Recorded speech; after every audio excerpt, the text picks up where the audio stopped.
So why do I fight? I fight because?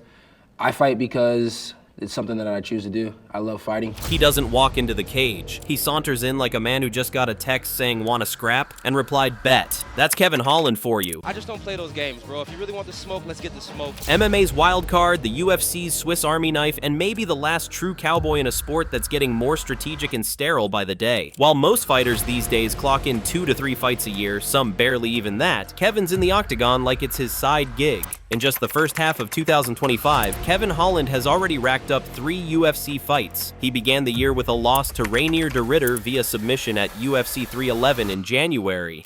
The entire time, landed some beautiful ground and pound. That was that elbow that cut Kevin Holland. Rebounded with a unanimous decision win over Gunnar Nelson in March at UFC Fight Night. By unanimous decision, Kevin! Edwards vs. Brady, and most recently secured a second-round Darce choke submission victory over Vicente Luque at UFC 316 in June.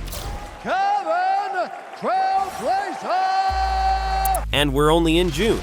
Rumors are swirling that he's looking for 2 more before December. That's 5 fights minimum, maybe 6. That's not active, that's possessed. But that's always been Kevin. Back in 2020, he fought 5 times in 7 months, going 5-0, tying the UFC record for most wins in a calendar year. Who does that? Who even tries to? And it's not just the quantity, it's the circumstances. Remember UFC 279, September 2022? Khamzat Chimaev missed weight. The card was falling apart like a bad Jenga tower. The UFC was scrambling, Dana White probably tearing his last hair out. And Kevin? He gets the call on 24 hours notice. Wanna fight Khamzat instead? The man said yes. No negotiation, no hesitation, just straight up, let's dance. Let's not sugarcoat it, Khamzat smothered him. But that's the thing about Holland, he's not picking fights to pad a record. He's fighting like it's a calling. Short notice, wrong style, bad matchup, he doesn't care. Kevin Holland is down to fight whoever, however, whenever. And let's talk styles. Some fighters avoid grapplers, some dodge strikers. Kevin, he adjusts to you. If you want a technical chess match like Kevin Holland had with Stephen Wonderboy Thompson in 2022, Kevin is in. You want a brawl? Watch his fireworks with Joaquin Buckley in 2020. You want a clinic? See his Darce choke on Tim Means. You want chaos? There's a whole highlight reel. He's the fighting equivalent of water. He becomes whatever form the moment demands. And then there's the character. Kevin Holland doesn't just fight. He entertains. He talks mid-fight. He debates his corner. He interrogates his opponents like he's playing detective, which, by the way, he is in real life. The dude literally chased down a car thief in 2021. This nigga out catching bad guys.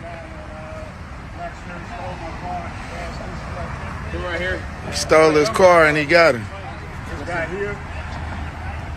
guy here saw him and helped me.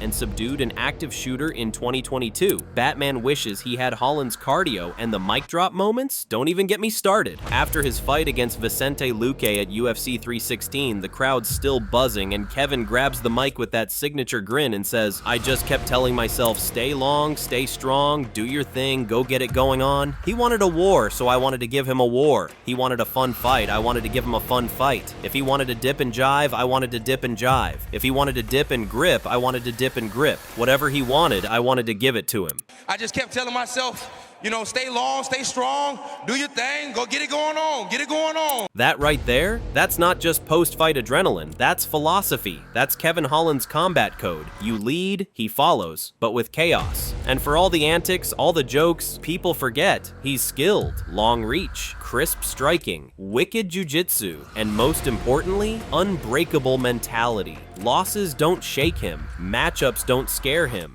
This dude lives in a space where ego doesn't drive, instinct does. Kevin Holland isn't elite in the traditional stats-driven sense. He's elite in a deeper, more chaotic way. He's always ready, he's always down, and he's always authentic. In a UFC world increasingly dominated by marketing plans and calculated paths to the top, Holland is a man built for the present, a fighter born for the right now. So here's the question, does that kind of fighter get enough respect?